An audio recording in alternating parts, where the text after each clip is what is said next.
Peace.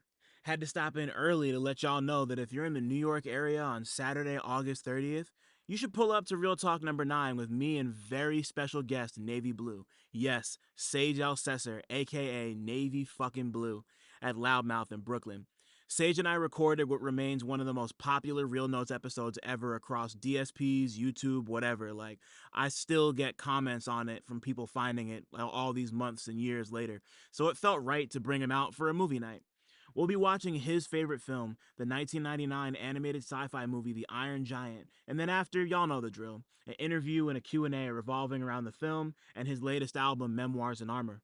Doors are at 6, and the movie's going to start around 7 o'clock that night. Tickets are $15 and available through the event app Posh, which you can find the link to in the description below from wherever you're listening. It's going to be a crazy time. Tickets are already moving. And y'all got, from this time of recording, about a month. That depends on when you're listening to this, obviously. So don't sleep on grabbing one, and please come and close the summer out with Navy Blue the Truest, man. Like, you don't want to miss this one. I swear. If you're around, I hope to see you there.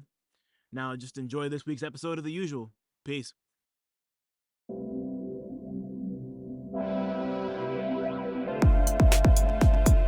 Peace. My name is Dylan CineMasai Green, and welcome to the Real Notes podcast. I speak with rappers, producers, journalists, and other hip-hop adjacent figures about their relationship with movies, and, if at all, film inspires their craft. My guest this week is Toronto-based music journalist, critic, tastemaker, and filmmaker Elsie Ahachi. We spoke about Tyler Perry's Straw, War of the Worlds, Weapons, Sinners, the work of Spike Lee, how she went from studying computer science to music content creation, the music journalism landscape, the difference between a journalist, influencer, and content creator, and the creative process behind her debut documentary, Toronto's Best Kept Secret, Meet Dylan Sinclair, available now on YouTube. Come fuck with us. I know you were just talking about social media fatigue not too long ago, and like that shit is real. But for It us, is. this is the house, like this is the crib for all of us. So it's it's all about managing and being able to like I was in the city all day, and I think I might have looked at my phone. I didn't start looking because I travel from Long Island to the city when I'm not in Jersey when I'm home. And I might have looked at my phone proper, done proper scrolling on it maybe 3 times in 10 hours. Wow. And it felt pretty cool to not be attached to it like that, just kind of being around people and living in the moment. I'm not the person who will advocate on behalf of breaks and screens. I'm not that person, but every once in a while it's just nice to think to yourself damn, I haven't touched this shit in hours. It's nice. Right. It's a good feeling, but at the same time, there's something at the back of my head that's just I hope I'm not getting an email that I need to answer. I hope someone's not texting me that I really need to reply to. So it's always just crazy. I some days I avoid emails like the plague. I just whoever needs to reach me, you could text me. I don't want to read emails today. So so yeah, that's where we at. Yeah, I'm there with it too. There are some days where I'll be refreshing my Gmail app, and then other days where I'm just yeah, I'll I won't check my email until 2 o'clock, and then be Yep. yeah, somebody reached out to me 2 hours. It's Right. it's all about balance, man. It's Mm-hmm. all about balance. Mm-hmm. Um, but that's a good enough note to hop into this. What's cracking, everybody? Yeah. Welcome back to Real Notes. It's what's today? Thursday. It's a nice little Thursday afternoon. Out here in the universe, we're all we're on screens but off screens. My name's Dylan Green, CineMasai. Got a lot of names, do a lot of shit outside, inside, all sides. But not like this person. Not like the young legend we have in the building today. I don't know. I mean, we kind of alluded to it beforehand, but yeah, we had to reschedule this because my Mm-hmm. friend right here needed a day to rest from some jet lag from an LA trip. Which Yep. is like it's relatable in the sense that I did that once, maybe 8 years ago, so I know how it Mm-hmm. feels. But but like the fact that you're here and the fact that we're talking, considering that you're like just all Mhm. the all the things you've done, like just like as an interviewer and a tastemaker, content creator, journalist, filmmaker, director, writer, like like you officially like made that jump. Um, but we have Elsie, not Elise. Elsie Ahachi is in the house. I'm just Thank you for having me. I'm so happy to be here. So excited to be here. Love what you do. So, yeah, excited to get into this episode. Yo, thank you so much. Yeah, no, I was gonna say the respect is so mutual. Like I love the producer series.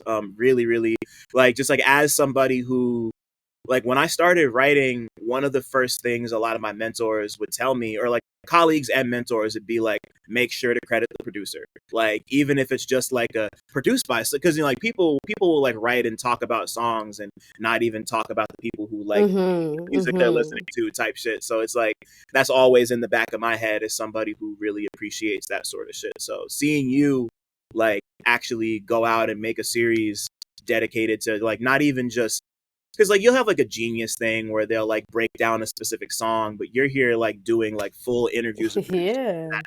That's dope. I really respect that a lot. So Man, honestly, I'm just like you in that way. I would always, every time I hear a good song, it's like I need to go to the credits. I need to see who yeah, produced this. And a lot of people, a lot of fans, they do this thing where they're like, let's say random artist, SZA, makes a yeah, song, like she makes a song. Someone will be like, I love when SZA produced this. Like, no, she didn't. Like, she didn't produce the song. She had a team of producers working with her. People tend to erase the producers because they're not forefront. So fans do this thing where they just credit everything to the artist, and even the artists know that, it takes a team to make stuff happen. And so I was like, I need to find a way to really, for people that really take in music like me, like, I would love to hear the making of Money Trees. Like, I would love to hear that. Like, it's such an iconic, like, it's an iconic rap song, but part of what makes it so iconic is that beat. Like, it's such an iconic beat. And I feel like yeah, so many of our favorite songs are also carried by just iconic, like, iconic beats, iconic arrangements. And so yeah. it was very important for me to kind of highlight that. No, I really appreciate that, and like with Money Trees in particular, like that was the first time I'd ever heard Beach House, and I'm a huge Beach House fan. Same. And you're like, I could, yeah, like I know we're not the only ones.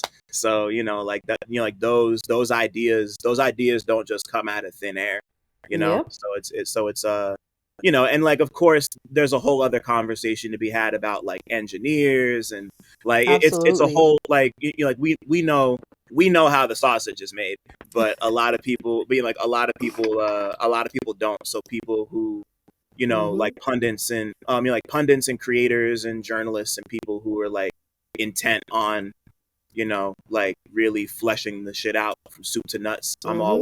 I'm always super tapped in. For So sure. For yeah. sure. But before we formally get started, since we're already on the subject of the producers, you mentioned a bit off camera that you're currently working on the next season of Yep, I producers. am. I So am. talk to me about that a little bit. I'm excited. Man, I didn't really expect. Honestly, season one was never really a thing that I thought about beforehand. It was not like, oh, I'm gonna do a producer series. It just happened that so many, like I had like five or six producers reach out to me that they want to do interviews. And I thought about it. I was like, okay, because I was only interviewing artists prior. So I'm like, wait, why don't I make this a thing?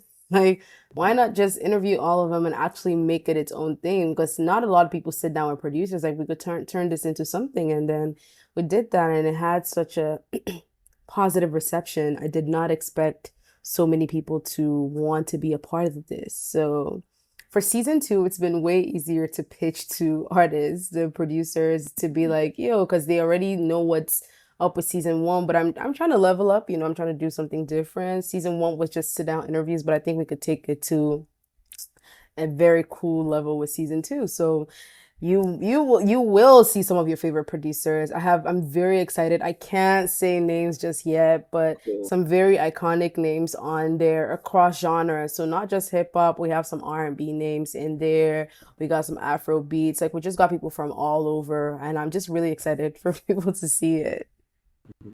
It's great. Yeah, like I was thinking like yesterday. So I saw I love J5. I don't know how you feel about J5, but Yeah, yeah, the British producer. uh-huh. Yes. Okay, you're tapped in. You're tapped Yeah, no. in.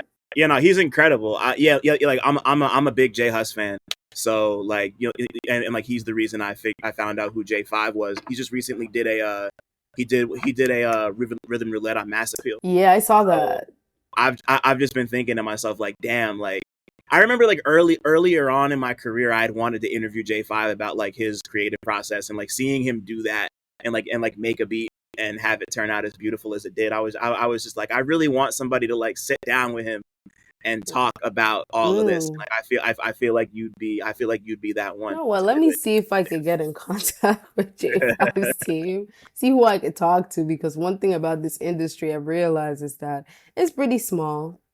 Yeah, Like you at least know someone that knows someone that knows someone that could connect you with him. yeah, And it's not always easy, but it's worth a shot. right. Yeah, no, we're all 2 to 3 degrees of separation away from each other, which is cool, but also like depending on how you move, it could be weird. But like I've heard stories about I've heard stories from others. That's all I'm gonna say. But I know you're also very much a multidisciplinary, intersectional type of creative. So I'm happy to have you here to talk about movies and shit Oh before we start. yes, like let's talk about it. Yeah, please. So this is the first question I ask everybody who comes on here. What was the last movie or TV show you watched that you had a strong opinion about? Oh my God. Let me open my letterboxd.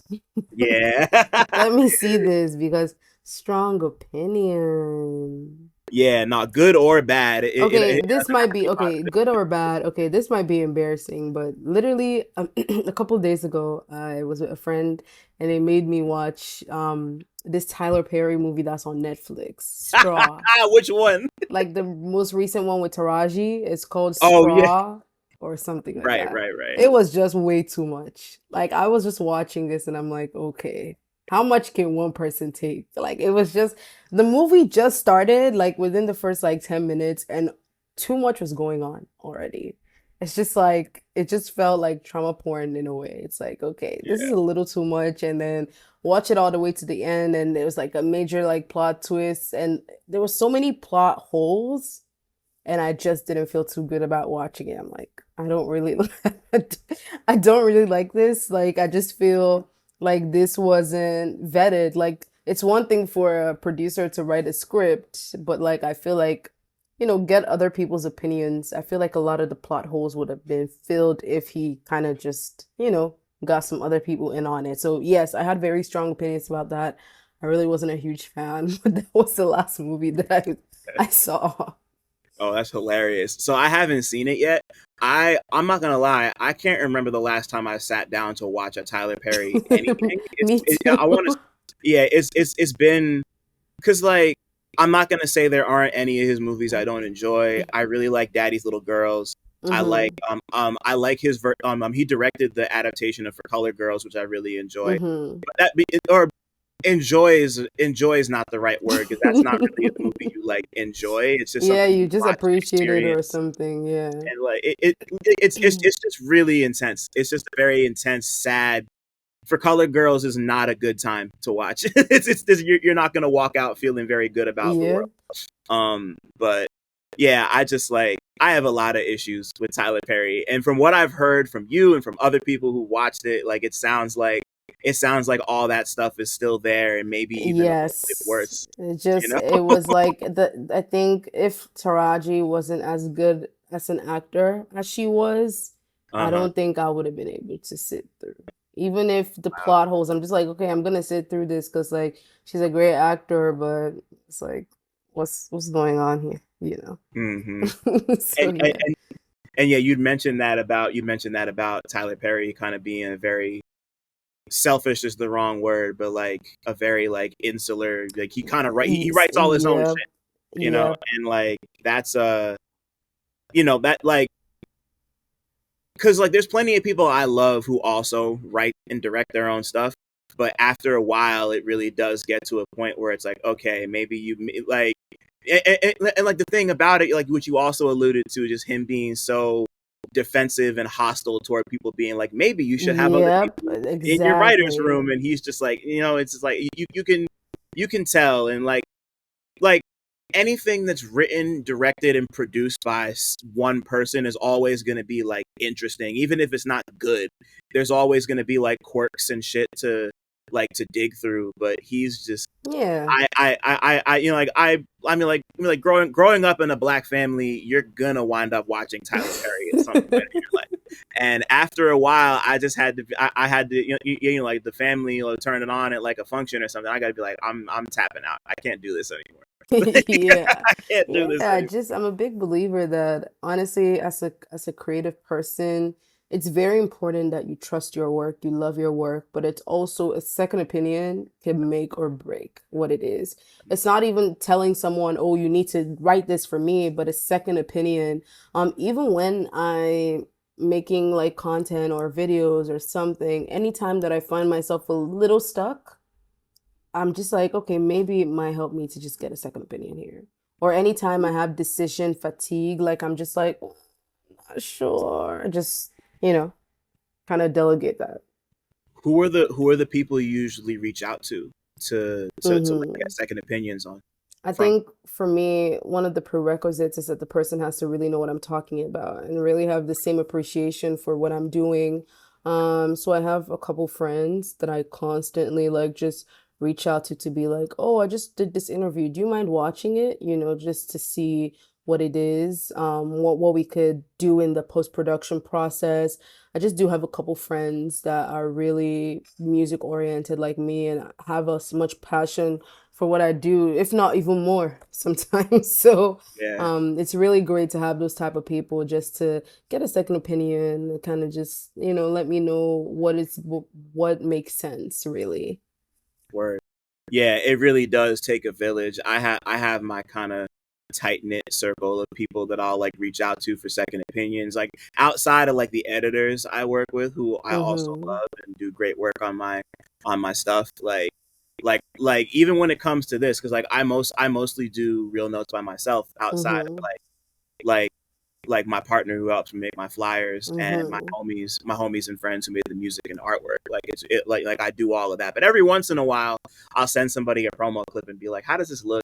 Like, did I pick the right one?" Mm-hmm. It's like Exactly. yeah, it's helpful, and it doesn't always just have to be you.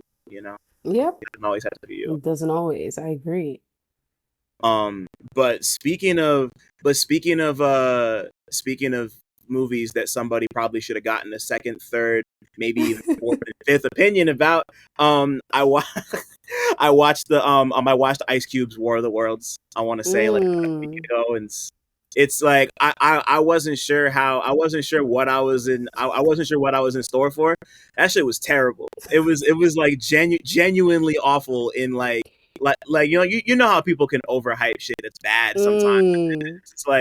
It's genuinely like so bad that you have to watch it. Like Oh. it's really that awful. Actually, Like yes, there are some types of movies that are just borderline comedy because of how bad it is. Like everyone just you have to watch it.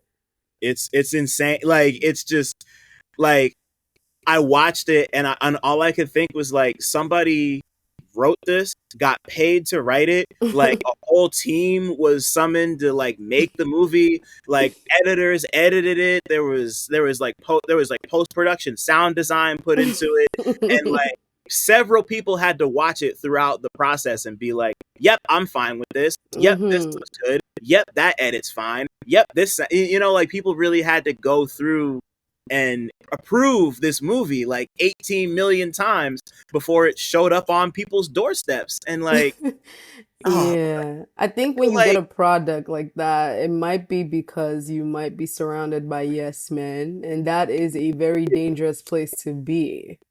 yeah, cause like the movie is like it's a big old ad for Amazon. One of the characters is an Amazon delivery man. There's a section at the end of the movie where they save the day by using one of those delivery drones, and you could tell that this was made around the time the drone started to pop, because it's like, oh, this is, somebody literally calls it the future of home delivery, and they're not joking, like, so like for people who don't know about this, because like it's kind of, I feel like it's been like an online phenomenon for the last week. Amazon and Ice Cube made an adaptation of H.G. Wells's War of the Worlds. It's a screen life movie, Hmm. which means that the whole thing takes place like on computer screens. Like you never see the outside world outside of the perspective of like a desktop. And like on its face, that's an interesting idea. There's plenty of really cool screen life movies, but I don't know, just like the acting's terrible, the editing's bad, the like the UI looks awful. Once again, it's an Amazon ad, and like, I don't think I need. Well, I mean, like, fuck Amazon, but like, I just just like all of that's going on, and it's just like, I don't know, man. It's just like, it really is like so bad it's good. I can't believe this got made. Like, gonna be a cult classic that people pay to go watch and yell at the screen and make fun of it in like in like 5-10 years. It's I was Yeah. genuinely shook by how much fun I had watching this awful awful movie. Best So of both worlds, really. yeah, and it's crazy because like I wasn't even mad about it. I mean, like outside of like the technocratic propaganda of the Amazon shit. Like, it's just like I couldn't stop watching it. Like, me and my partner are watching it, and the both of us are just like, should we turn this off? We're like 40 minutes in, like, should we turn this off? And then Ice Cube does another one of his like crazy like facial expressions. I'm like, nah, we gotta sit this one. We got you know? Man, I don't know if I want to watch this, but based on this review, I actually will watch it for the sake of this. Like And it's short. Like, that's the thing Mm. that really, it's like barely an hour and a half. Oh, So okay. yeah, no, it's not like it's like a 3 hour movie or any Mm. crazy stuff, but yeah, it was fun. I had a good time with it, all things considered. And then the other one before we move on that I saw that I loved a lot was Weapons. I saw Weapons I last week. haven't seen it yet. I've Mm. seen a lot of people talk about it. I probably will go see it this weekend. Is it worth the hype? Oh, it's worth the hype. Yeah, like, Okay. so like as somebody who was a fan of Zach Krieger's last movie Barbarian. I thought Barbarian was Mm-hmm. dope. To me this was even better. I thought it ironed out. The only real issue I had with Barbarian was that it was a little too long. Like, just a Yes. little too Just a long. little, yeah. Like, but I loved everything else it had going on, but to me, I think, and it's weird because Weapons is longer But I than think it Barbarian. just depends on the pacing. Pacing is everything. Yep. Exactly. Yeah, the pacing's much better. I was just watching some videos about it before we hopped on, and like, like Zach Krieger's gone on record saying that this is a movie that, not necessarily that it's not about anything, Mm-hmm. but that a lot of it was him dealing with a very specific grief of like losing a friend. Like, he Mm. lost his friend that was on the sketch series The Whitest Kid You Know with him, and like Oh. the movie kind of came from him dealing with the grief of losing his friend, and that everything else was kind of like stream of consciousness, and he just kind of wrote the first things that came to mind and then fleshed it out into a full story. Mm-hmm. But like, I'm not going to spoil any of it. Like, I'll save that for another time. But the way the movie is structured, and the fact that it's about these kids that disappear, and it's about this town that's grieving these 17 children, that just, Mm-hmm. it's hard for, like, from the time I saw the trailers, it was hard for me to not look at that and be like, this is a movie that could very easily be read about school shootings. Like, it's so, Mm. it immediately jumped out at me. And there's a scene in the movie that he's talked about as kind of being this weird dream he had that he just decided to include. Mm. But once again, it's hard to look at that and not immediately make the connection between just like this small suburban town Mm-hmm. like dealing with dealing with like a school Grief. situation. It's Hmm. really it's like it works on a lot of different levels. The movie's really funny too. Like I said, I'm not gonna spoil it, but I thought the I'm shit excited now. Like I definitely have to see it this weekend. was, when you do, please let me know what you think. For I'm like sure, for sure. like like Okay. like like this is between that and Sinners. These have been the two movies that Sinners like was good. Sinners was super dope. Like Yeah. that's the movie. Like those are the two that have like people who I've been talking to homies who've been like, I don't go to the movies ever, and like I went to go see Sinners, I went to go see Weapons, and like everyone has like a lot of very strong like even if people didn't like them, like they have very strong opinions and they break them down. It's fun to see. It's fun to To see see like people appreciate, you know? yeah, because like like I'm a movie theater rat. Like Mm-hmm. I be in the theater. I have the AMC stubs A list. Like I'm one of those. As you should. But like but yeah, like it's just nice that like every once in a while there'll be one where like six people hit my line. Like you Mm-hmm. see Sinners, you see Weapons. Like yeah, so Mm-hmm. yeah for sure. Love that. Love that. But I wanna dig a little into your viewing history a bit. Okay, okay, Elsie. So okay. like, what was the first movie experience you can remember having? It Oh could be at my the theater. God. It At could the be at your cousin house. So, first movie experience. that you can remember. It doesn't have to be the very first one. Man, it has to go back. Okay, one that I could really remember, and I have to search the year this came out. There was this movie that was, I was a kid then, but it was called Flushed Away. Ah, yeah, I remember Flushed Away. Yeah. Yeah, I remember it because, like, I think it was my first, like, movie theater experience where I was really conscious of what I was watching. So, right. so that was really my first, like, I would say, um, intense feeling where I was like, oh my God, I'm really experiencing something in the theater. So that was my first ever.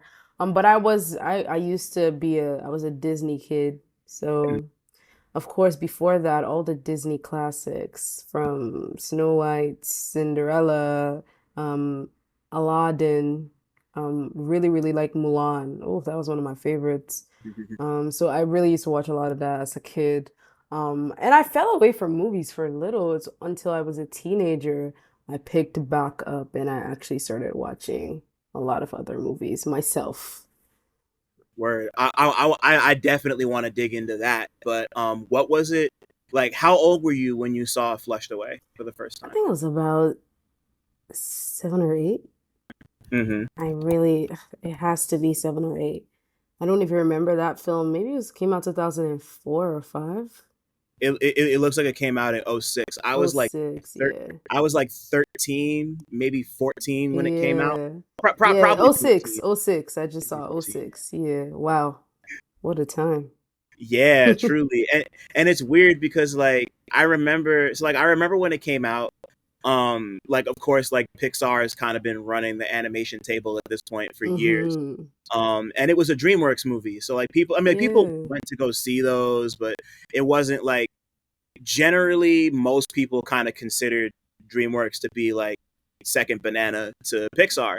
But Yeah. that was, I mean, like for me, that was one of the first times I remember watching one of their like CG animated joints and like watching it and being like, damn, Mm-hmm. this was like really good. Like even as like a 13, 14-year old, I'm a cartoons person. I love cartoons, Yeah. but like I watched it and I was like, damn, this is like really good. Like I was kind of blown by how much I enjoyed it, and like it's like all the mannerisms and references are like very distinctly British. So it like Mm-hmm. like of course like being an American who hadn't really been to the UK at that time, I was like I like a lot of it was lost on me, and or not even that it was lost on me, it just felt new. Like it was just a Mm-hmm. lot of stuff that I wasn't familiar with, and just like Mm-hmm. just like the sensibility and Mm-hmm. like, I also love like Wallace and Gromit and shit like that. So I Yeah. was already like kind of familiar, but it was just cool to see it play out the way it did. Mm-hmm. It's a good time.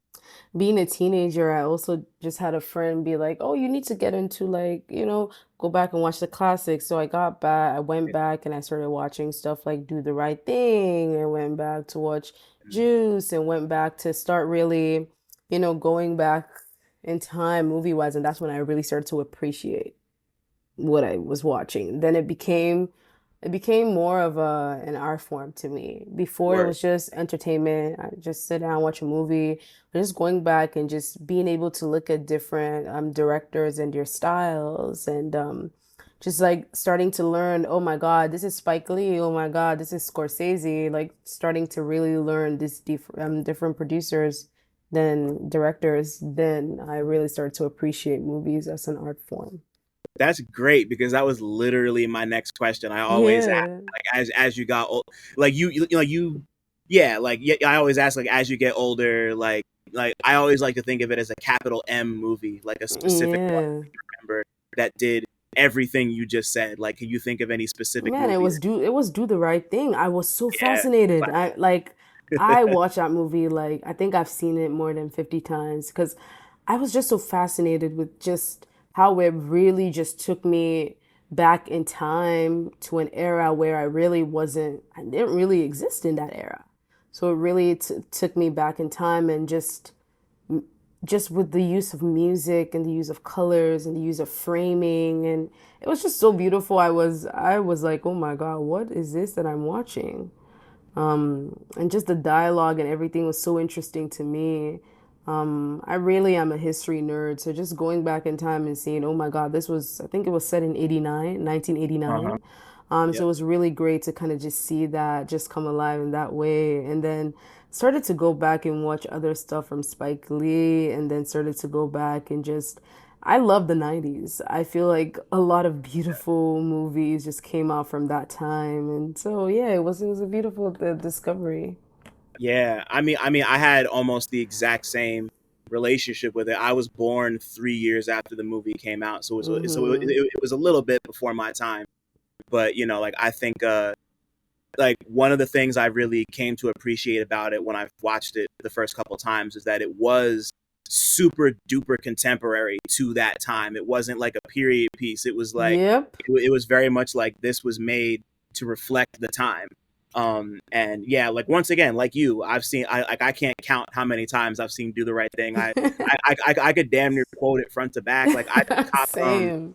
because like my dad, I think I've told this story a few times on here, so forgive me people if people are tired of hearing it, but like my dad had the whole not the whole Spike Lee collection, but he had almost every single one of his movies from School Days to Bamboozled. So like pretty much Okay. from like the late 80s to the early 2000s. He never opened any of them, but he just had them in the Mm. crib.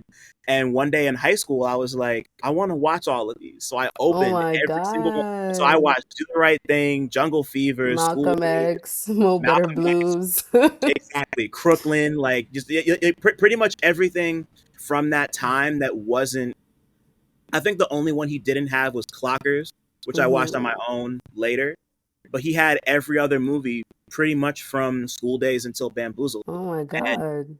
do the right thing, do the right thing, Bamboozled, and Malcolm X are the three that, and Mo Better Blues. Like those are the four Mm. that really stuck to my Yeah, same. I, I think that's those are my top four too. yeah, yeah. I just like I don't know. Like, do the right thing is just like to me.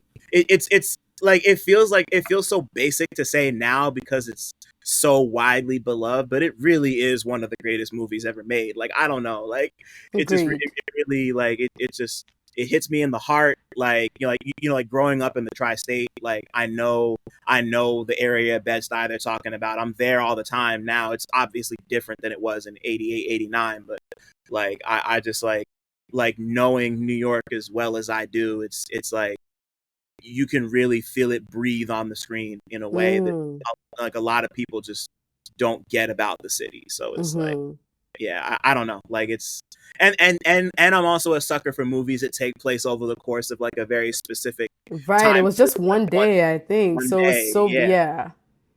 Yeah, I think like the very So, end of the movie happens like the next day for like five mm-hmm. minutes, but most of it is like over 24 hours. Like it's really hard to kind of get that kind of like I don't know if it's like a cinema verite, but it's very like in the moment, like moment to Mm-hmm. moment type I of think that's filmmaking. what makes it really special because it's Yeah, just so moment to moment. It's so for true. sure. Yeah, man. And then like the music, the colors, like I That's what don't I'm like. saying. It's just, yeah. Everything about it, just everything about Yeah. it. It's a masterpiece in my opinion. And talking of Spike Lee, there's a new Spike Lee movie that's in theaters with I'm about to go catch it Denzel. I need tomorrow. to go watch that. So yes, Yeah. that's on my list. That's on my Yeah. list.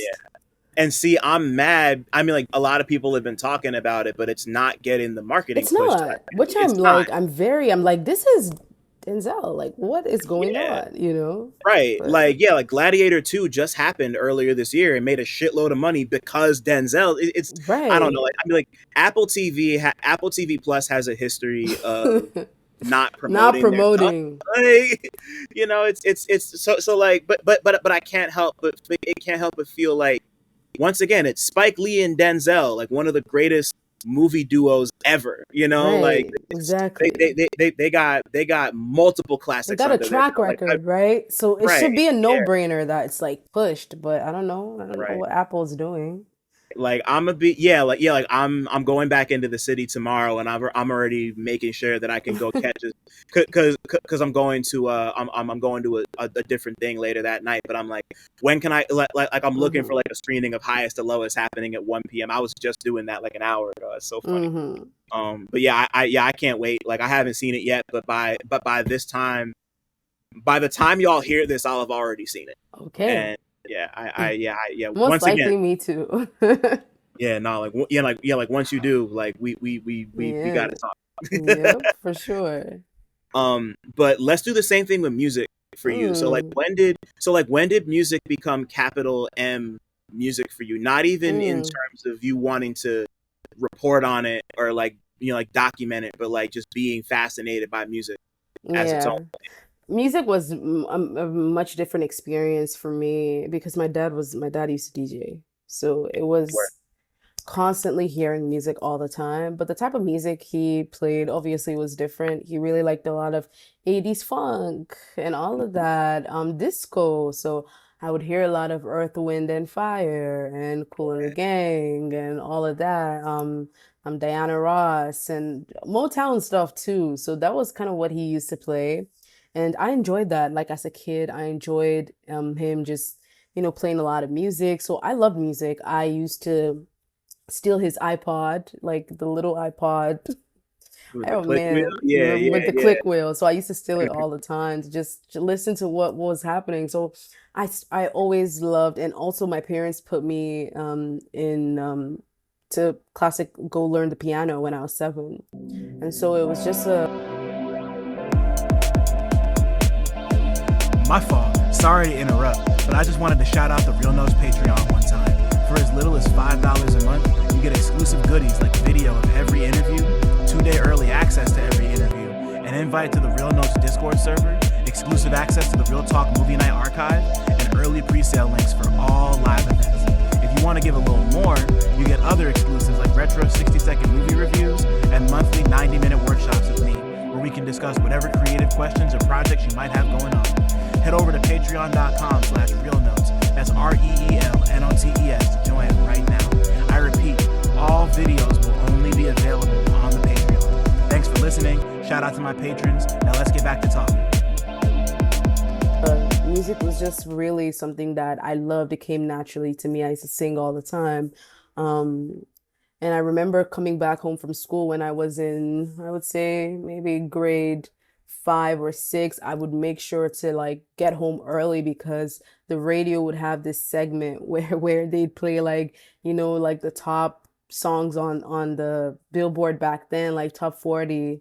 And I used to be so obsessed, like playing Rihanna, playing all those songs. I used to be so obsessed, just wanting to hear what the top stuff are. And I felt really special about that because what was playing on the radio wasn't the music that my parents were listening to. So it kind of felt like I was discovering things for the first time. But I think the major change came for me when I think this was 2011 or 2012 when I really started to go seek out albums on my own. So this was in the, when you pirated music, because I used to beg my dad to like buy stuff on iTunes, but he'd only be like, I'll buy you a couple songs at most. So I had to Right. go, I had to go learn how to pirate music online. And then I started to hear albums like went back and heard the Blueprint by Jay-Z, I started seeking out old music and hearing hip hop just like I think it switched something in my brain because my parents didn't really listen to hip hop. Like my dad would play Coolio's Gangsta's Paradise and all of that, but my Uh-huh. parents weren't really hip hop listeners. So really starting to discover like I heard 808s and Heartbreak. Like I heard Good Kid Mad City by Kendrick Lamar. I heard Section Mhm. 80. I started hearing all this mixtapes. I'm like, "Oh my God." Like for the first time it really felt like, "Oh my God, this is my taste." Like this isn't what my parents were listening to because previously my taste was really, really inspired by what my parents were listening to. So just being a teenager and starting to seek out music for myself, it was special. And back then, I feel like you really had to be so intentional about really seeking out music because it wasn't as accessible as it is today. So I would literally search there was this website that used to be called A to Z lyrics or or Oh yeah, I remember whatever. 83 lyrics. Yeah, yeah, Yeah. yeah, I used to search it down and I would get like a notebook and really write down the lyrics of every song I was really enjoying at that time. So I could go yeah. back and listen to it. I used to get my older cousin to try and burn CDs for me so I could listen to it because like no one I didn't have any money. No one was gonna buy. My dad was adamant that he wasn't buying. I'm not buying this music for you. You're not supposed to be listening to it. Like you're not old enough to listen to this yet. So it was like my own little thing and because of that I really gained such a deep appreciation for it. Reading those lyrics I started to really appreciate like lyricism. Like what does he mean by this? Like what does Kendrick mean by this when he says this? And yeah, I feel like that's where my love really developed and it just kept getting stronger and then eventually it's like, okay, I'm gonna talk about it, online. Right. Man, I mean, like you're really preaching to the choir. Like as Yeah. somebody, like my father was a doo-wop singer and a roller Oh skater. wow. So like yeah, like music is, and like my mom, my mom wasn't really, she roller skated, but she wasn't like a musician like that. But she of course had her own taste. So like like my dad is like you mentioned Earth, Wind and Fire, like got a lot Mm-hmm. of burn in my Yep. house, like a lot of doo-wop, soul, R&B. But my father is also like really, he's like really into Tupac. He's really into Bob Marley. Okay. He was Bob he was a Marley, yes. Yeah, All the he was time.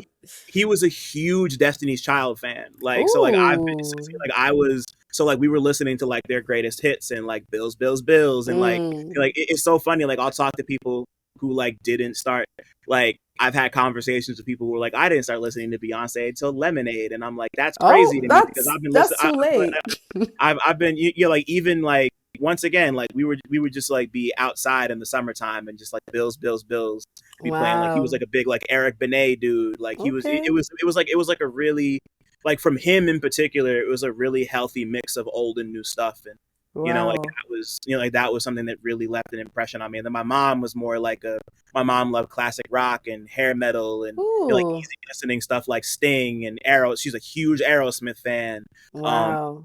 Also really big into like, she was big into like shiny suit, like hip hop era stuff. Like she was really Oh, big into like, wow. she was big into like Headsprung era LL Cool J. And, Okay.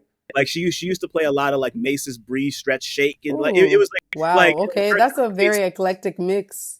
her tastes were kind of all over them. So like all of that was making impressions on me. And then like Mm-hmm. you, I kind of, like I branched off through, I discovered a lot of stuff through movie soundtracks and game soundtracks, Yes. TV show, like and then of course just kind of being like a teenager in the 2000s, you just like, like stuff, you have homies and stuff starts to make an impression on you. It's like I like, you can never really reflect on that stuff too much in my opinion, because it really is those like formative building block years in that Yep. specific way where it's like you start with your parents' taste and then that informs where you go. And like that Yep.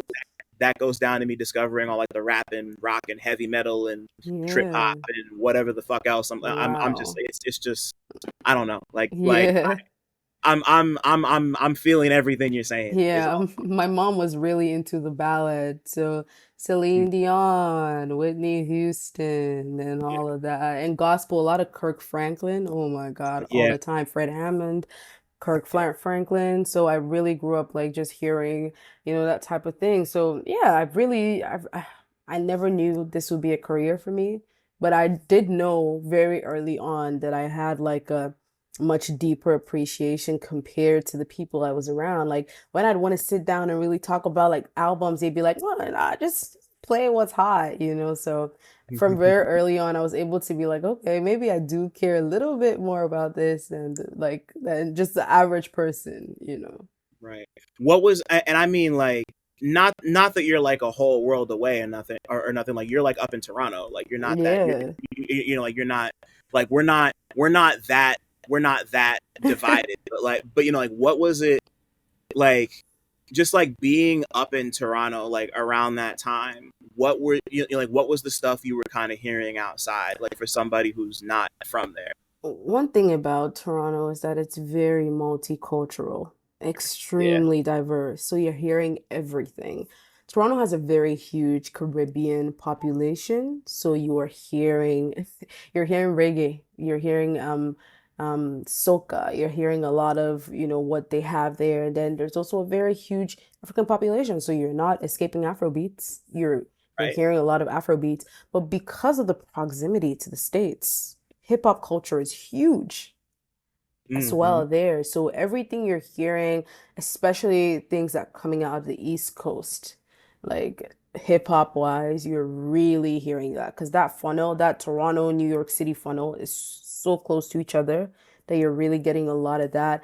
And then because Toronto kind of has its own thing. They do have there people don't really get this, but there's a lot of country. You're hearing a lot of country music like Dolly Parton and all of that just there. So it's so you're hearing everything really.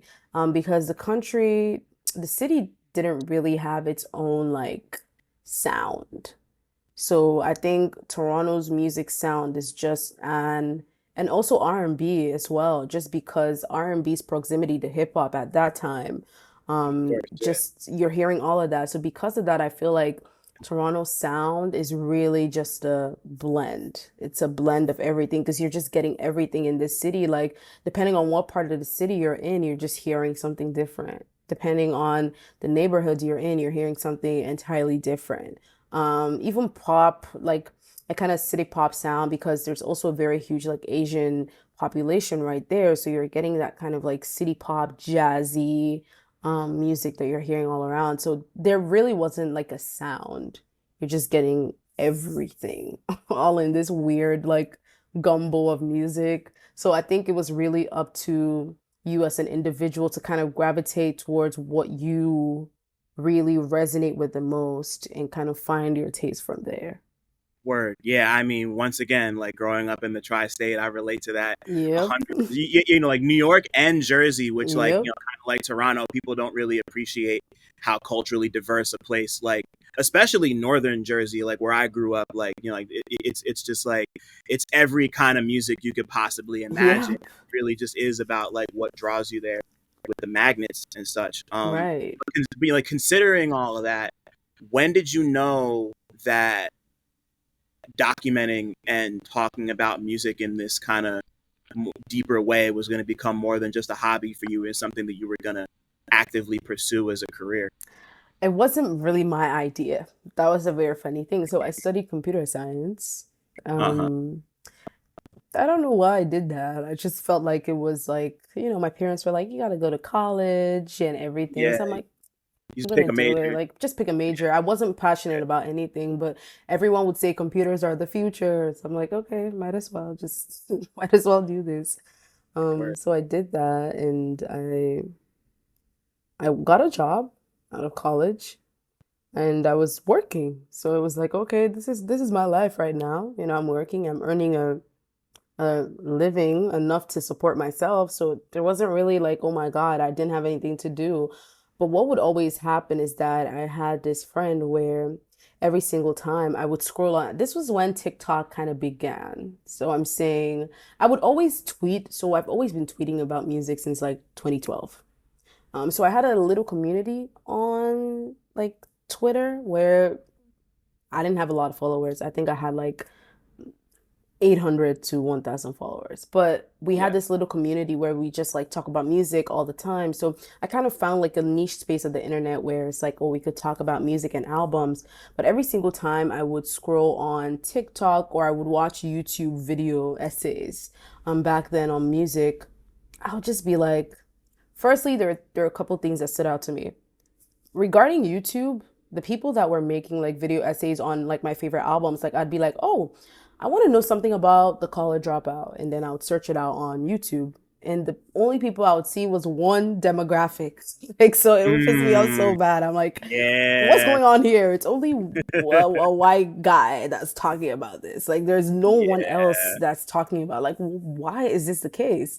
And I would talk about this to my friends, and it got to a point where it would frustrate me. I'm like, they can't be the poster for people talking about music, because if I appreciate music in this way, it means a lot more people appreciate music in this way. So why am I only seeing a certain type of person making this type of content?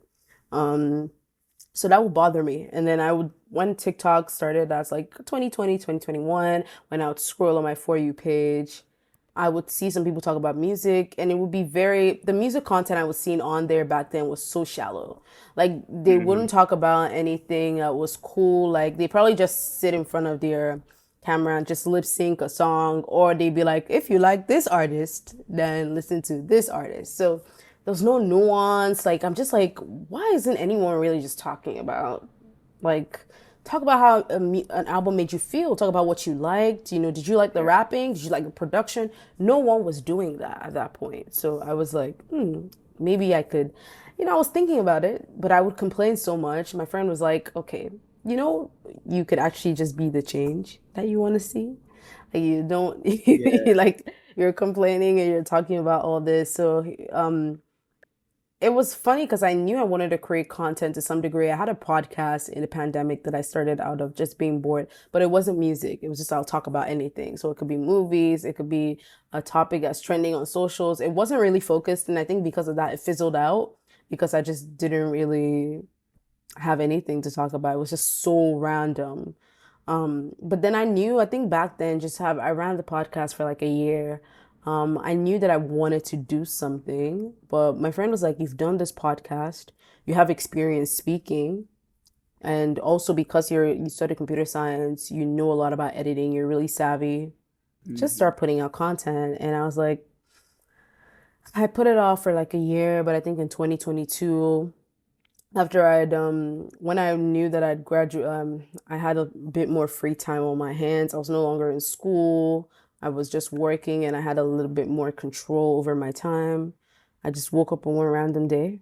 I bought a tripod, I bought a mic, and that was it. Like, I started putting out some content on TikTok, and 3 months later it was like 50K followers. Like, oh, okay, like, people Wow. care. Like, so that kind of took me by surprise because it was like, oh my God, people care about what I have to say.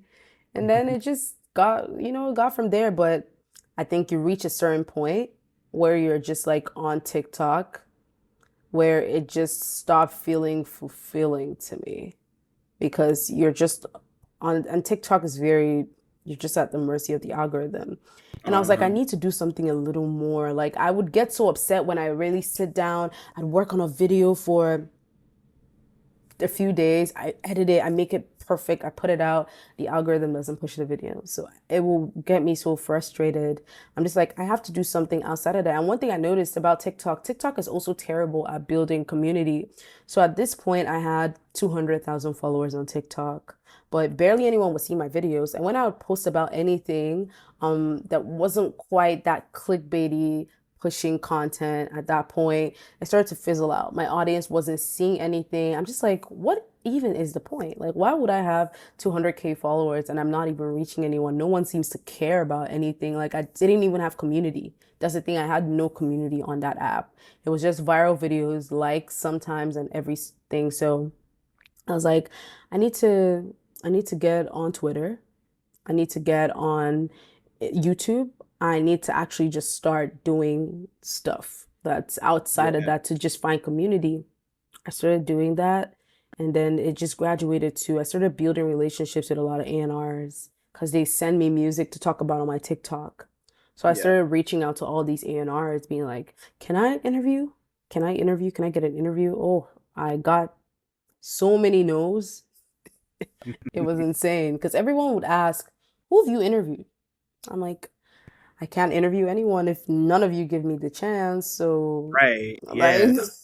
everyone's asking for it's like when you're applying for a job and you're like, you need 10 years of experience. Like, where Yeah. am It's I like going to get the experience if y'all don't give me the exactly. job? So Exactly. that's the way it was sounding. But honestly, I think it was I started forming relationships with the artist directly. And that's when things started changing. Because with the artist, you bypass all protocol. You Yeah. bypass the teams, you bypass all the record label politics and all of that. So I think from that, then I got my very first interview. I did interview two, interview three, and from there, it just started opening up. And I'm really excited because now I feel like I have community. On like when I was getting 300K likes on TikTok and nothing was really popping, in real life. There was no impact on my real life. So yeah. Right. Yeah. I mean, like, there's something I want to touch on from what you said, and just kind of like, just like the idea of you seeing all these, like, just like seeing all these white people talking about this music that, like, they may or may not be able to relate to, and not necessarily. Mm-hmm. It's that, once again, whole other conversation. But I think, like, one thing that I've always been fascinated with and curious about is, just like, as a black woman in the content space. Like, people like you and my homegirls like Kia Turner and Jan Sneed and Margot, who does her thing over on all. It's just like Mm. being a black woman in the content, being a black woman in anywhere generally, in journalism specifically, and in the music space even more specifically, is, you know challenging It in, is. like, in ways that I obviously can't fully relate to. But, just like, as you were starting to establish yourself, like, in those early periods, like, what were some of the, like, did you actively notice people would underestimate you Oh, specifically because of, yeah, like, 100%, yeah. 100%, like 100%. Even sometimes, like, the way I would make a video and people would like be in the comments, like giving 50 corrections, like, Mm, actually when you were talking about this, you should have said it in this way. Like, if you go watch Dissect podcast, he oh, actually says it in this way. And like, I love yeah, Dissect podcast. Like, I love Cole Kushner. Like, he's a good friend of mine. But like, just seeing how many people would compare me to, like, you should have done this in this way, you should have done this in that way. And it was really, I think that was the hardest point, just kind of like blocking out that outside noise and being like, I could also pave my way and do things differently. And just a lot of just there is the aspect that because you're a black person, people feel like they could talk to you a type of way. And there's also because you're a woman and you oh, just know when someone is just mansplaining stuff to you that you obviously understand. It's like they feel like you don't have a good level of comprehension. And one thing I hate when people talk to me like I'm stupid. Like that pisses me off yeah, big time. And I had that happen a lot, like at the start. Like I had that happen so much at the start, even till now. Like I have that happen. Like I put out an interview and people will be giving like advice, like constant. I'm just like they're even and I feel like there's constructive criticism and there's criticism for criticism's sake. And I feel yeah. like I was just getting a lot of criticism just so that people had something to say. Like it wasn't enough for them to watch a video of mine. They had to tell me what I was doing wrongly or what I could do better, and then always compare and contrast to someone that had done it, and they feel like I should be doing it in that way as well. And I think that was the most difficult thing to navigate at the start. Right, I'm sure. And, like, and of course, like, like, TikTok is one thing. Like, people, like, they can be feral on there, but, like, making that transition over to Twitter, which is, once again, like, that's like every other social on bath salts at this point. But, like, you make the transition to Twitter and to YouTube, and it's just like you expand in this way, and, you go from just kind of talking about albums to interviewing artists doing the producer series, and like you get to this point where you're doing like partnerships with companies like Genius and all these, and just like I'm not gonna sit here and list all the names. You've worked with a lot of people in a very short amount of time, and you've become, Mm-hmm. just like things really took off for you. And I feel like for me, one of the first times I remember seeing you around was when you were talking about For All the Dogs. Oh You yeah. know, like that was one of the first times I was like, oh, who's Elsie? And like I had probably tapped in around then, and then just to see you go from that to just like all the way, it's just like the curve has been pretty consistent. I just like you already talked about it a little bit, but like in the time that you've expanded to all these other platforms and established these other kind of communal hubs across the internet, like what's it been like transitioning to becoming this more prominent presence Mm. in the cultural landscape, you know? Okay, that's a really, really good question. I think for me, at first, it was I had something to prove. I hated when people called me a TikToker. Oh my God. Like, and people would say that all the time. Like, and they wouldn't say it in a way where it was endearing. It was very like it was not in a good way. Be like, oh, that TikToker, like they say all the time. Yeah. And I'm like, and honestly, when I started making content on TikTok, I faced a lot of resistance because when I first started putting out content, I'll put out a 4 minute video. And back then, brands would call me crazy because they'd be like, we want you to talk about something in 30 seconds. I would tell them Mm, how. Because back then it has to be quick. It has to be quick. It has to be quick. And I was like, TikTok gives us, back then it was a limit of 5 minutes. And I was like, TikTok gave us a limit of 5 minutes. Like they did that for a reason. I could fledge out a topic. Like 30 seconds doesn't give you enough time to do anything.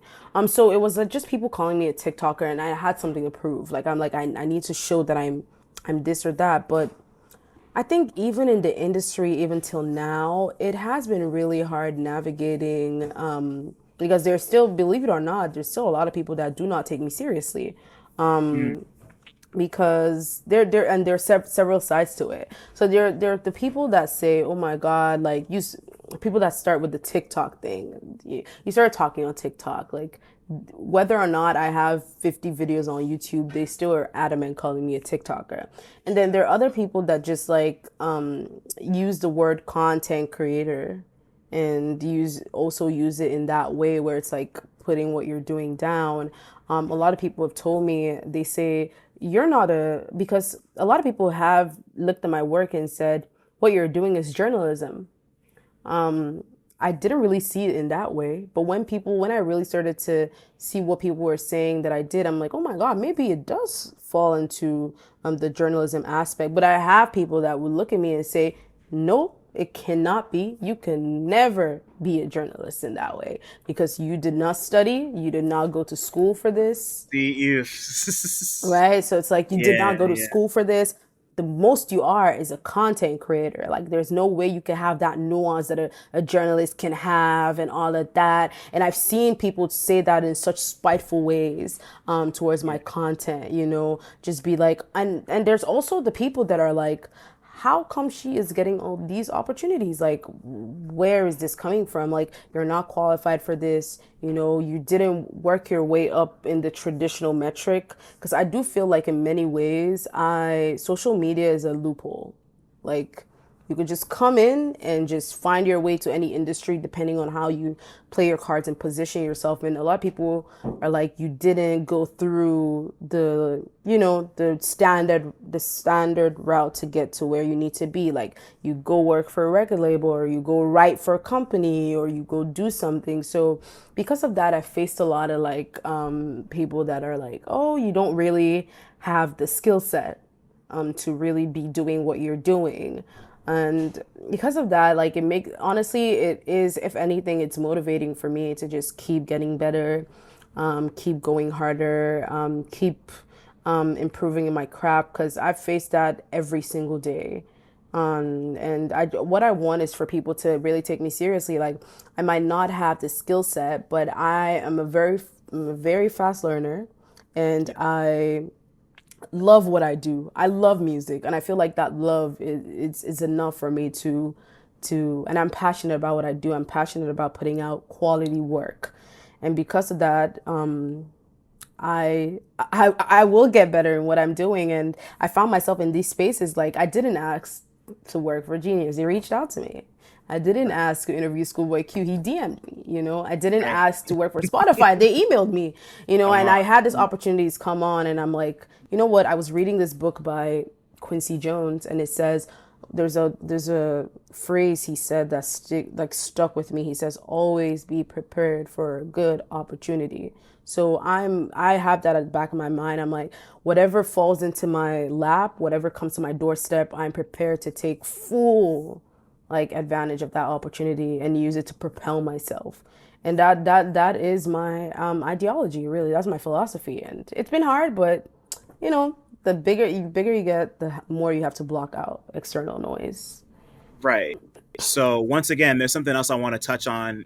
I mean, like, there's like so much to chew on and Yeah. what you said, but like, but I mean, like, the one section I want to touch on is just like this idea of, the relationship and or skill set involved in like differentiating between journalists and because even in like, I mean, like, I didn't go to traditional journalism school. I took Mhm. a couple of classes, but I was mostly just writing on my own, and then eventually just kind of, like, I really learned through that experience.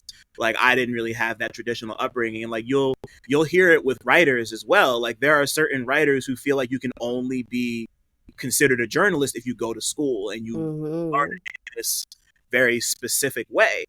And then of course there's always going to be the conversation between like what makes a journalist, what makes a content creator. I'm going to be honest and say that like, there are, to me, certain aspects that denote somebody who's a journalist versus being an influencer versus being a content creator. Oh yeah, that influencer term, I do not like it. Yeah, it can mean like a billion Mhm. different things, but like, you also have to acknowledge that we live in a time where there are so many of us who really straddle those like 4 or 5 lines. Like, we're in an era where you can be a journalist and a content creator and whatever it means, influencer, and whatever other title we're going to be talking about in 2 weeks. And like, obviously there are some people who do one or two things really well. There are people who manage to separate themselves, or not even separate themselves, but kind of like just like put their hands in all these different pots and make it work. And from what I've seen in the last couple of years, like, you've managed to do that. Like, you can't do something like this Dylan Sinclair documentary and not be considered a journalist, or like, Hmm. kind of be it, like making a documentary about, like, it's one thing to interview somebody for like a 2 minute 3 minute video, do like man on the street stuff. Like, that's one thing, but like, crafting a story and helping somebody tell their story through that specific medium is like, it requires resources, it requires discipline, it requires skill, Research too. research, care. Like, there's like a level to that that goes beyond just analyzing an album, whether you do it Mhm. as a writer or as somebody just facing a camera. It's obviously a very nuanced and difficult conversation, because Yeah.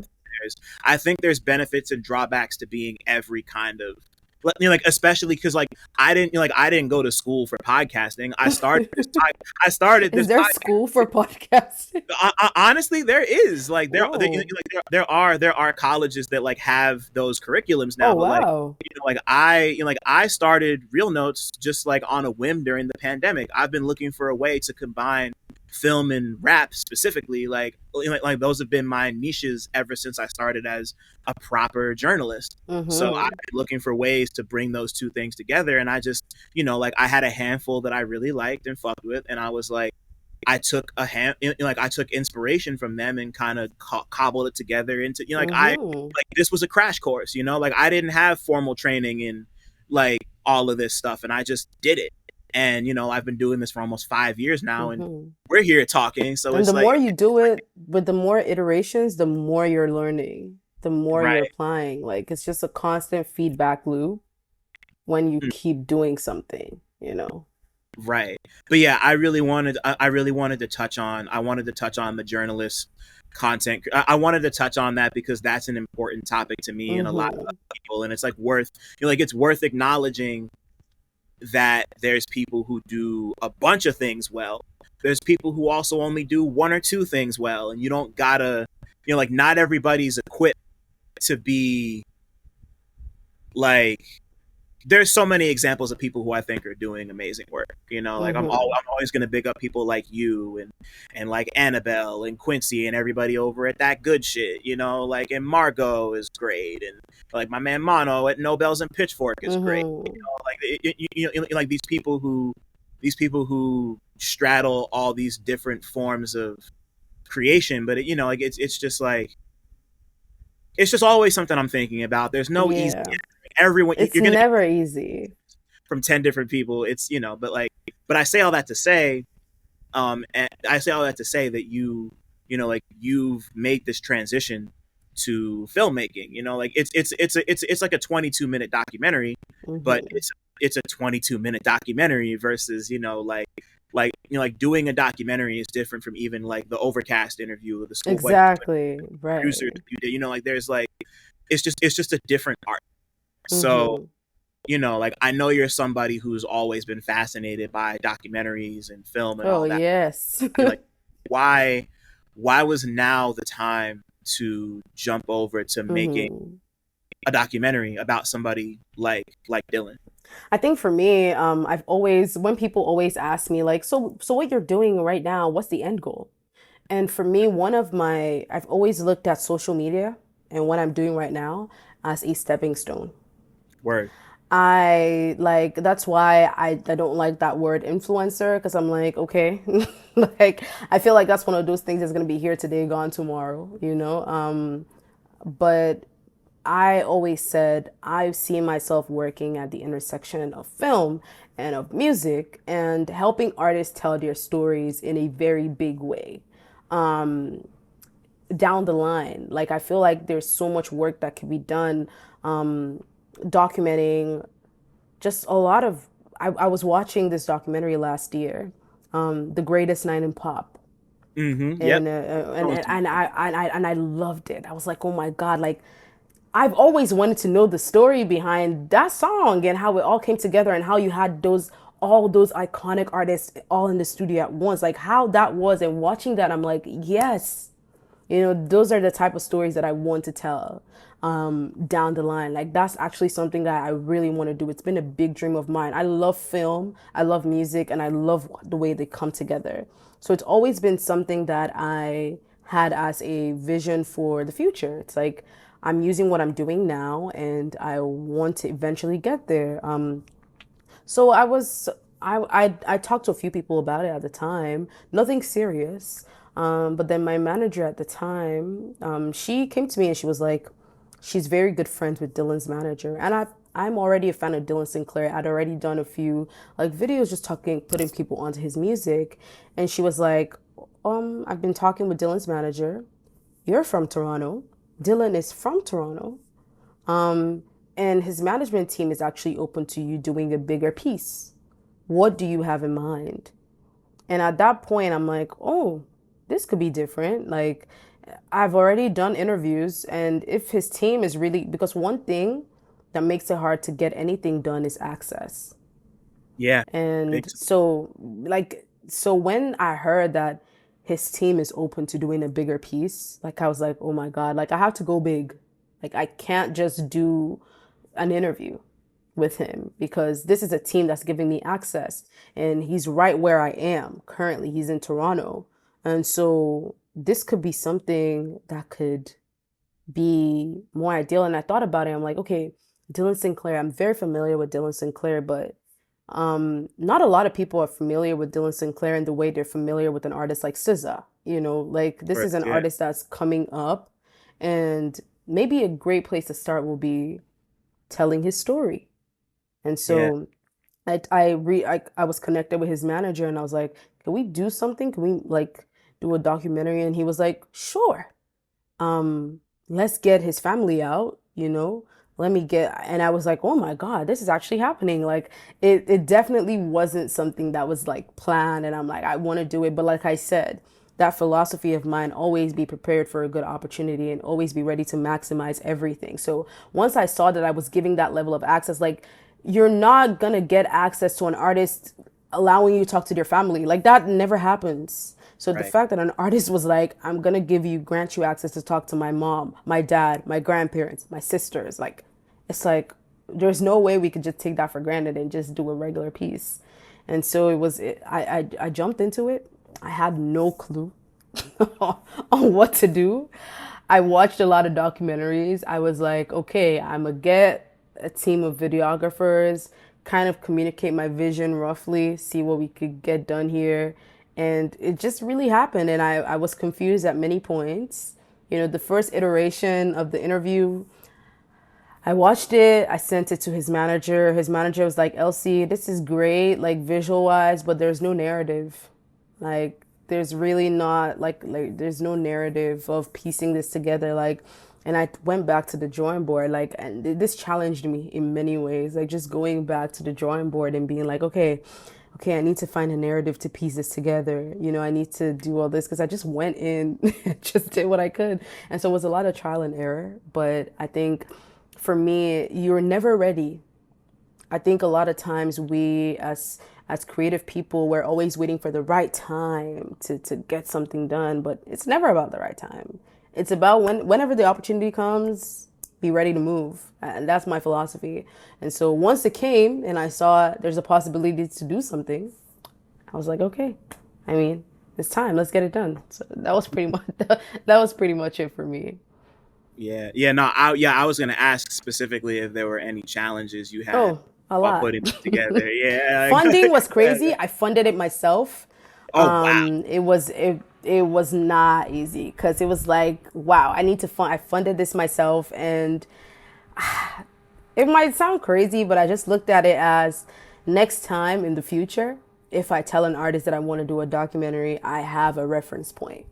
Right. One thing about this industry, people want reference points all the Oh, time for everything. for Yeah. for everything. Like, people want to Yeah. see what you've done. So I was like, I'm willing to fund this just because I need a reference point in case a bigger opportunity comes down the line and they want to see something. So that was pretty Um. much it. Would you mind if I asked how much it cost to put this Oh, that's together? fine. It cost about $3,000 like to put Okay. together. So it wasn't crazy, but it was a lot for one Yeah. person to fund it. Of Um, course. but Yeah. I was really grateful that I had videographers that really were able to even deliver great work even based on my limited budget. Like, I was like, I have a very limited budget here, but I feel like if y'all believe in my vision, and that's a beautiful thing, just having people that see the vision as well and being like, okay, you know what, for all of this, we are gonna get this done. And yeah, that was pretty much how much it cost. Or okay.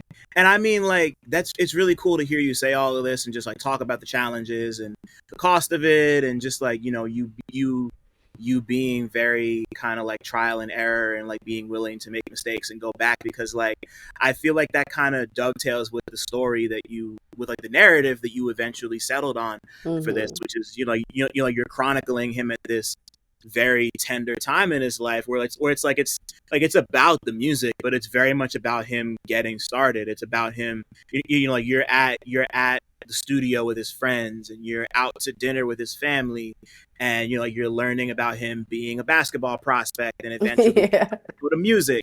Like like it really is this, like, everything about it is the beginning. Like there's a little Yes. footage, but like it's very much like the start. Like I think of, like my friends, my homies, I almost said Yo Holland, Yo Phillips, and Holland Gallagher, who do rap portraits. Like Okay. they, Yeah.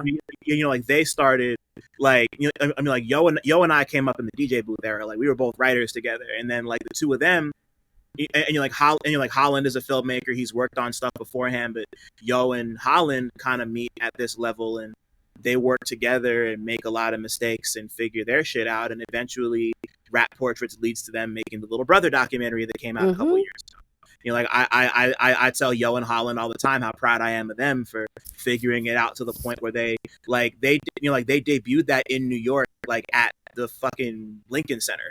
What? It's like, yeah, like I was there. It was like a bunch of like thorough like '90s 2000s rap heads just like in Lincoln Center. It was amazing. Wow. But like so like seeing I to me like you're on that path right now. Like this is like for this to be your first feature and for it to be as like I feel the soul in it. It's very concise, and I'm sure a lot of that was because of budget reasons, but it's also like you made it work.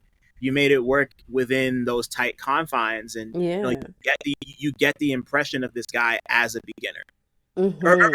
like not even as a beginner, but It's just just like someone on as the, yeah, just starting out really. Because I thought about it. I'm like, my favorite artists, what a beautiful thing it would be for, like, I went back. Actually, what really kind of inspired me to take this direction is that I went back to watching like old TDE, their very early. One thing about TDE, they were so good at documenting like those early yeah. days. And I would go back and watch all of that on YouTube and even watching like the Genius documentary that came out a couple years back. And The just Kanye the Kanye one, and just seeing how one. much was documented. Like, and it's Yeah. always so beautiful to see an artist that has reached a certain level to be able to go back. And I thought about it, I'm like, in 5 years, in 10 years, if Dylan makes it to a huge superstar status, it would be such a beautiful thing for someone to be able to go back and to say, this is where he was in 2020, 2024, 2025. This is where he was at this time. And just to have that as a reference point, I think is amazing for me. Yeah, yeah, cuz like you're like you've by making this movie you've made a jump to being a primary source. Like that's Hmm. cuz like to me that's the differentiation between somebody who's like a journalist and somebody who just kind of like reacts to stuff, which or like Yeah. let me not say it like that, because because I think reviews and like obviously reviews and analysis are that's my bread and butter. It's incredibly important, and it's in some ways a dying art that people don't really respect the way they should.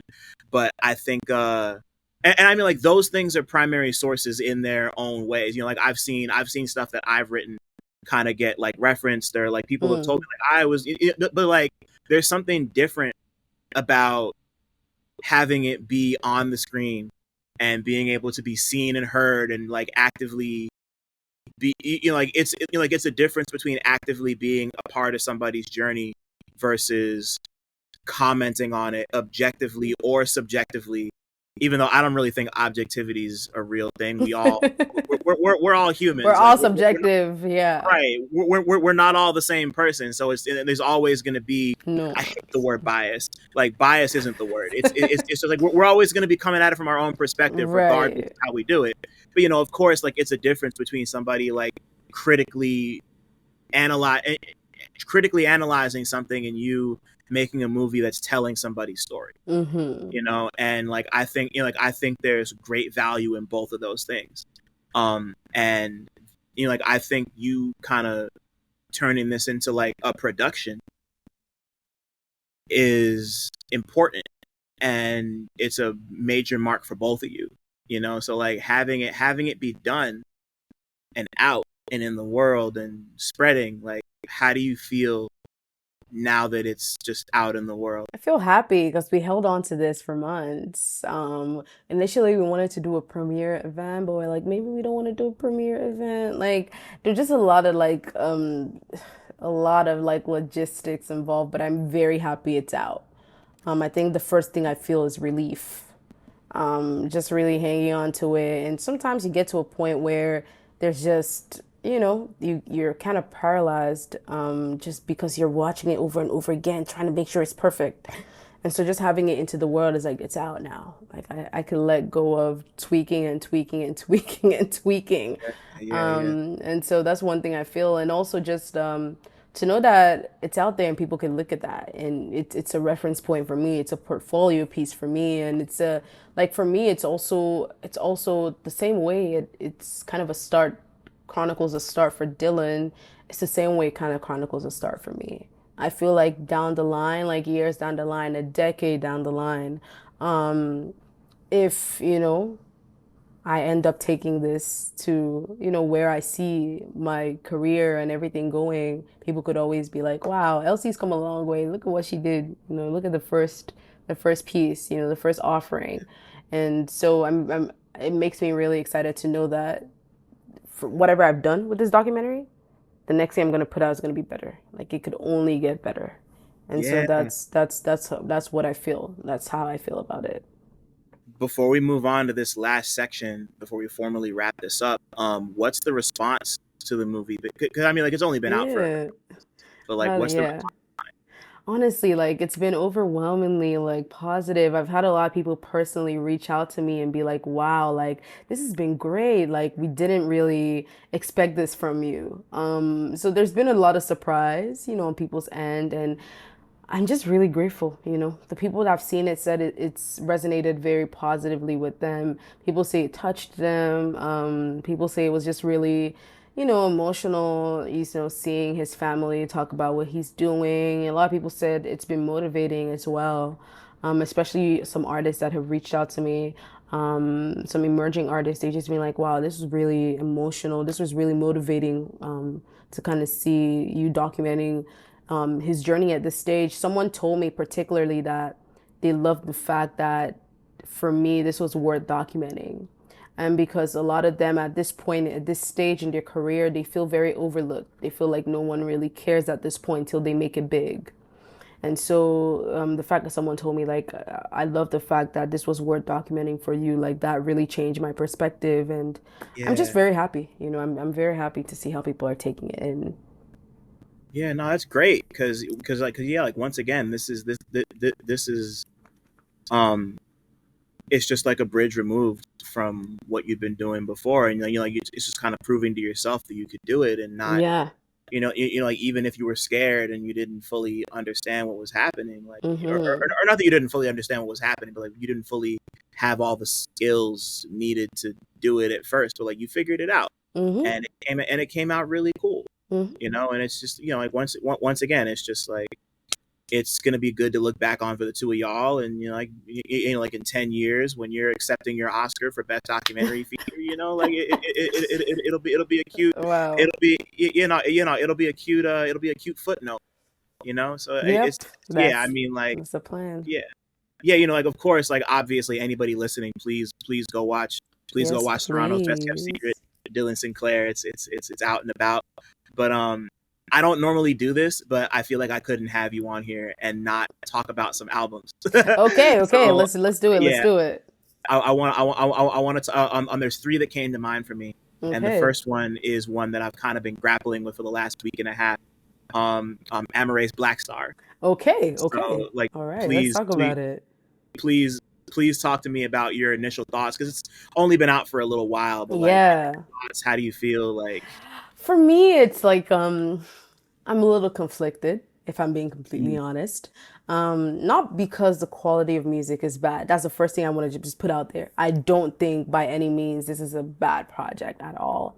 But I think maybe the reason why I'm conflicted is because I went in with expectations and some of those expectations were not met. One of my expectations that really wasn't met was, so when this album, when she first announced Black Star and we got the cover and we got everything, it was so big on the Ghanaian influence, like with the star yeah, reference and with everything. So I think subconsciously I kind of made a note that, oh my God, this album is gonna be Amare really, like, resonating with her Ghanaian roots and like coming into this, her own. And hearing it, it didn't sound like that.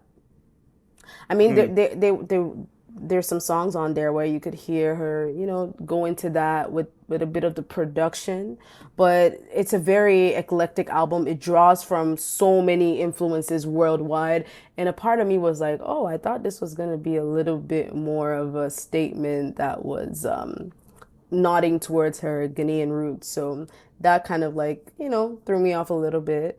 I feel like the Sonics, the production is crazy. I have nothing negative to say about that. Like the Mm. Sonics go crazy. Do I think it's a perfect album? No, I do not. Like I think some parts could be done a little better. Songwriting could have been a little tighter. But yeah, curious to hear what you think, and then I could bounce off you. Yeah, so I mean, like, I love Fountain Baby. To me, like Fountain Baby is like best. 100%. Fountain Baby is like best of the decade material to me. I go back to it a lot. So good. It's a very summer album, so like I was stuck in it for a bit, but like I listened to Black Star and I took all of that into consideration. Like the Ghanaian roots and everything. Like Mm-hmm. it's hard not to assume Mm-hmm. considering like how it looks, but like Yeah. so I mean like that's something that wasn't at the forefront for me when I first started listening, but as I've talked Mm-hmm. to people about it, it's come up a bunch, and it's a very valid criticism. Like it's strange that there's not that much of it in there, but but like even not considering all of that, like you, it's really well produced. Like I appreciate the way it is. It's not sticking to my ribs the same way Fountain Baby is. Like I listened to the whole thing and walked away not like in love with it. Like Mm. there's individual songs Songs, yeah, but the like project as a whole, not really. yeah, but like like I love the Charlie Wilson song. I think that song's Thank amazing. you. That's my favorite song Yeah, that on shit was the album. crazy. I love that song. And like not even just because he's on it, but like the production's great. She's on like the first 2/3 of the joint. I think that her section's really dope. But I love the way their voices and their perspectives contrast on there, and he's just kind of doing classic like Gap Band yearning Yep. on there, and just like that kind of affixed onto this kind of like minimal dance beat. It's a really cool merging of those two styles. I think. And personally like like it's like very much like like they're talking about like ketamine, coke, and Molly. Like it's very much that kind of album.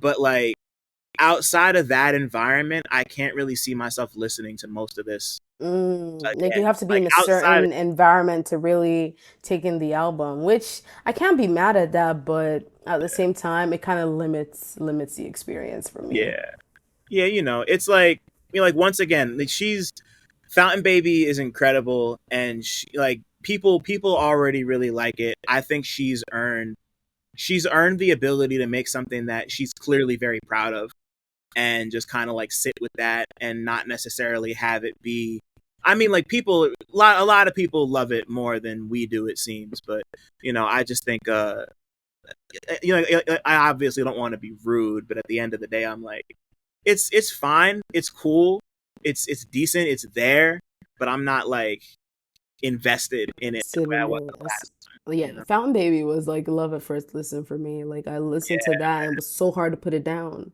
But I'm not really doing that with this album. But then one thing is I'm gonna keep listening just to see. But I yeah definitely prefer the second half of the album than the yeah first half yeah because it slows down a little, and it agreed. gets into a groove. The first half is just like club party bop and like Mhm. I'm not in that setting a lot, so I definitely would not appreciate it as much as someone that's in that setting a lot. So Right. yeah. And it's weird for me to say that specifically because I'm from Jersey. I love Jersey Club. I listen to Jersey Yeah. Club all the time. I don't need to be in the club to hear that or drill or like I'm also really big into like footwork music and like I'm Mm-hmm. like I can listen to that stuff outside of its environment, but like this is just like it's just not clicking in the same way. I mean, like maybe that'll change, like it Mm-hmm. happens. But for now, I'm just like this is cool. Love her, like all the best, all success, Yeah. whatever, you know. But but another one that was on my mind is another one that's it might have come out the same week. The Jid album, Okay, God does like God ugly. does like ugly. Like please, the Hmm. floor is yours. How do you feel about this album? Man, it's another conflicted feeling. So I really like this album, by the way. I think it's top tier raps. Jid has so much energy, which I love. Like you could tell when he's making music that his heart is in it. which is something that Yeah. I just love to hear. I love the way the album started out. He was talking his shit. West Side Gun opened the album. I'm like, damn, this album was made for me. I would have loved this album if it was a little bit more concise. I feel like a little bit more of the R&B cuts could have like they didn't all need to be there. One or two is fine, but I feel like at some point the energy of the album switched up. And it was like, oh, it started feeling like the music was still great, but it was like, oh, this is the same album, you know? So I feel like there was a little issue. Initially, I liked it, but when I went back to listen, I'm like, I'm not sure this is sounding as cohesive as I would like. But then I thought I thought it was a pretty good effort. Like JID, he's good at what he does, so I Mhm. guess that's how I feel about it. Yeah, so I mean, I had a lot of those same feelings when I listened to the Forever Story. Mm. So like for context, I reviewed the Forever Story for Pitchfork when I used to work there. Ah. And my big issue with that album was pretty much everything you just said. Like, it's a very ambitious project, but it kind of felt a little too freewheeling. It felt a little too like we're in an era where people don't really do third verses very often unless like there's something that needs to be said. And Mm-hmm. there were a bunch of songs on this album that have and I mean I don't mean in the sense that it's like the main artist has two verses and then there's a guest verse. I'm talking Mm-hmm. like the artist has Three three, verses. like because I noticed that when I bring that up, people will be like, "Oh, but there's a feature verse," and it's like that's not what I'm saying. But like, Yeah. I had that problem. Like I felt like a lot of the third verses kind of went nowhere on that album.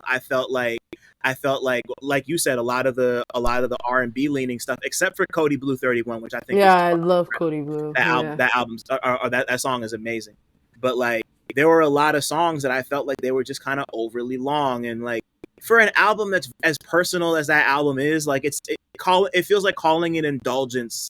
It feels like Mm. the point of an album like that is to be indulgent to an extent Mm-hmm. because it's about him and his family. But to me it just didn't really cohere in the way that something like a document like that should. And I have almost every single one of those same problems with this new album, even though I like it a little bit more than I like the Forever Story, because it's because it does what DiCaprio 2, which I liked a lot more, does, and like there's no framework holding this album together in the same way the Forever Story did. It's just kind of like he's just kind of like he talks about stuff like he gives more of himself, and there's even more like social commentary on here just about a lot of different things, but there's no framework, there's no framing device, there's no story being told, and like the ambition feels it's just easier to take it in when it's not on the rails, like there's no rails on this album. It's just kind of like we're just kind of walking in the forest, even though like it's not once again not really a project that I imagine I'll be listening to like even in like 6 months. But there's a handful of songs I really love. I love Mm-hmm. VCRs with Vince Staples. I love the fact that Guns on here. Yes. Like and like I gotta spend more time with it. Like I recognize that Jid is a really talented, like in strictly technical terms, he's super duper talented. But Yep. I always kind of had that issue with him where it feels like he's trying to do Too many like things at once. right. Like I said in my Pitchfork review that it feels like he's bursting a vein trying to be like this rap ringmaster who can be Mm. in every corner of the circus. And you Mm. can kind of tell sometimes that he's like running himself ragged, just trying to prove how much he can do. And like Yeah. if he pumped the brakes a little bit and just kind of let it happen more naturally, like he kind of does on here, like that, I think that suits him more. Even There's though yeah. even though this isn't close to like what I would consider to be the ideal, like it's I like you, complicated feelings, Yeah. I mean, I was talking to him because he did this Dollar in a Dream show just a couple weeks in Right. Chicago, and I went out there to document it. But I was talking to him, and he was like, I only make music for myself and my fans. Word. I do not care about anyone else. And that kind of explained a lot for me. I was like, okay, I mean, if that's the case, because I think for every artist, it kind of depends on what you're trying to appeal to. Word. And he said he really does not care about anything else. So I was like, okay, that kind of explains it, I guess. And like I respect that in the sense that like that's what I love so much about Q's album. Like that's why I love Blue Lips Blue so much. Lips, And yeah, like once again, yeah. when I was at Pitchfork, I like fought to get that at Best New Music Oh, it because was I think so good. I think that album really, to me, I think like that's Q did everything that Jid was trying to do on this album and just executed. To me, Execute that's like like it's the perfect. execution is perfect. It's just straight. Like I go back to it so often, like in pieces and as a whole. I love it. Like it's the most I've loved any of his projects since like maybe Same, Blackface. It's just it's same. I nuts. agree. Like It's so like good. that shit's a head bust every time I listen to it. Um, but anyway, like yeah, like so like maybe one day there'll be like the platonic ideal of a Jid project that really speaks to me Hmm. on a full level, but I'm not there yet. Respect to him for like making music for him. Like Yeah, I always gotta respect that. But yeah. the last one that was on my mind is one that I haven't been able to put down since I first heard it. That came out a little while ago, and that's K1's With All Due Respect. Okay, I've not heard K1's album. I've heard the singles, but I've not heard the album. And every single person that I've spoken to about it has been raving. So I guess this is my sign to Yo, actually go check it out. I'm a tell it's like it's my favorite R&B album I've heard this year. Like I'm Mm, very much like I'm very much like a like I'm an early 2000s R&B baby. A Marie's one of my favorite artists. yeah. That very specific era, like artists today like now. Am I saying her name I right? think The it's woman now, it's just now. now. Okay, Yeah, I think it's now. because I've never heard it said out loud. I just assumed. But yeah, like so I mean, like people like now and people like Joyce Rice and people like like that type of stuff is really what I tend to gravitate towards. And of course, like Kehlani's got great stuff, Ari Hmm. Lennox and Summer Walker. But like K1, I think really kind of hits at this. And like Sid, like Sid from the internet is one. Yeah. I Like think it's her the solo British project. water. Like there's something in that British water. There's really something. Like especially when it comes to R&B, Yeah. nah, there's something Yeah, yeah, really different. yeah, and like it's the same in Cali, which I think is one of the reasons why I love Sid so much. Like Finn is one of my favorite albums. I love the internet. Ego Death is Yes. an album I hold very close to my heart.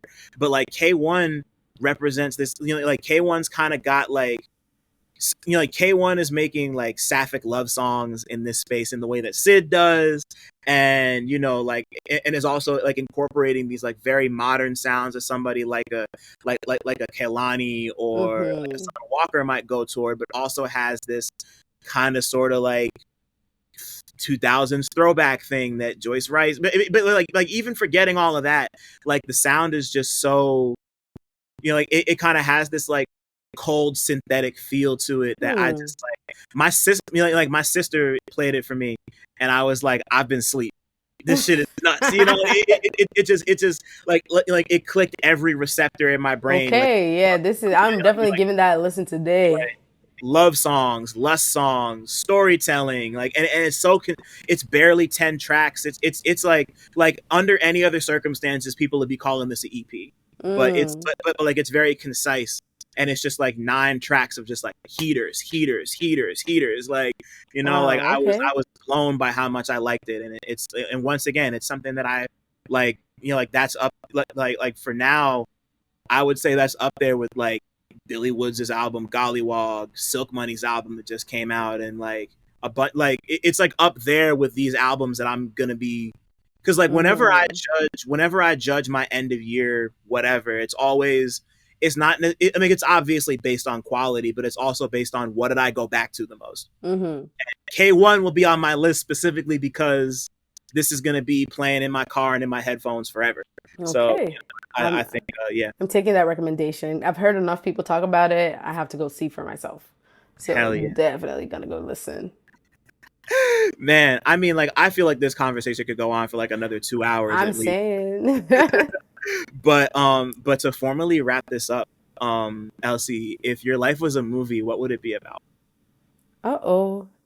Wait, if my life was a movie. Man, I'm actually a sucker for rom-coms, so it might probably be a rom-com. Like I love thrillers, but I don't think I want my life to be a thriller. Hmm. So let's just say, actually, let's say a drama. It'll be a very good drama piece. So it'll probably be about, you know, a girl trying to navigate life and shit is just being thrown her way. Like there's just endless lemons, but she's just trying to make lemonade. Really. I think that's what it's gonna be about. Yeah. Damn. Yeah, I mean, like that's I respect that a lot because it's very like we all have problems we got to face. We just got to Yep. push through it and just like you said, lemons into lemonade. It's like that's like there's a reason that there's so many movies just from just kind of born from that template because Yep. it works and it matters and Yep. it's like universally relatable, you know? Yep. And like and I want to say I mean like first off thank you for taking the time to do Sure. this. It really means a lot. But yeah, I mean I mean it when I say I have a lot of respect for what you do and how you Thank go about you. it and it's and yeah, just like once again there aren't very many black women in this space specifically like doing exactly what you do. So to see you not just do it but do it well and for people to Thank really you. react to it and like you really are like like you're a presence, like people are Thank you. out here looking for you like it like it means a lot like as a black person in this space to see you succeeding the way you do, so just like Thank you thanks. so much. I appreciate it. And I'm so glad you were like when Sam told me, she was like, "Oh my God, like Dylan is down to interview you." I'm like, "Oh my God." Like I was so excited, for this. So thank you so much for like, seeing it as worth it for me to come on here. I'm very grateful. So thank you. Nah, yeah, thank you. Yeah, I mean like I'm grateful that you came on here, like I'm just I don't know, I'm just a vessel, I'm Hmm. just here to do this and like anybody who takes the time to like come to once again this is like my shit, like Hmm. it's not like I'm not attached to anybody else, Hmm. so it always it's always extra special when people take the time to Yeah, come do this thing that I've been building, so just for like yeah, sure. Thank you. nah, thank you. Thanks for listening. Shout out to y'all for making it this far. And shout out to all the black people listening too, because y'all really impeccable. Don't forget to like, subscribe, and tell a friend to come through next time. 1.